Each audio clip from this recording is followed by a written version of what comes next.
sicer številka proračuna? Ja, proračun bo predvidoma 14 milijonov evrov, s tem, da del sredstev prenašamo iz leta 2018, torej približno 12 milijonov evrov je pa čisti proračun tekočega leta.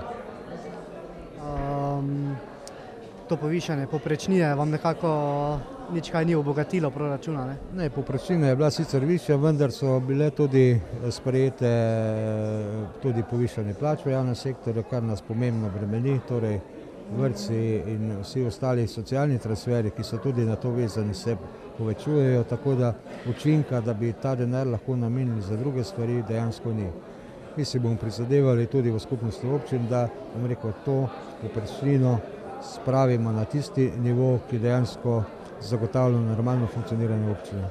Pri sestavah teh občinskih odborov nadzornega sveta je šlo gladko, je bilo tudi tako na usklajevanjih?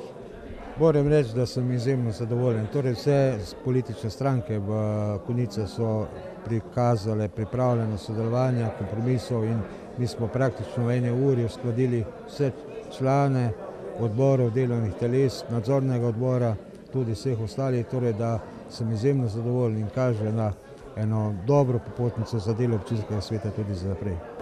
Koliko imen je tu vključeno? Tu not je vključeno več kot 80, skoraj 85 imen. Vse občinskega sveta bojo potekale nekoliko drugače, ne bo več tega masovnega gradiva, ne, v papirnati obliki. Odločili ste se za digitalno. Mi moramo iti s časom naprej, torej množice kupi papirja, to ni več standard, torej bomo šli na te e-gradiva. Vsak član občinskega sveta je sprejel v bistvu tablični računalnik, ki bo nekako zagotovil, da bo lahko nemoteno delal v občinskem svetu. Se selijo nazaj v dvorano Konjičanka, ali je danes slučaj?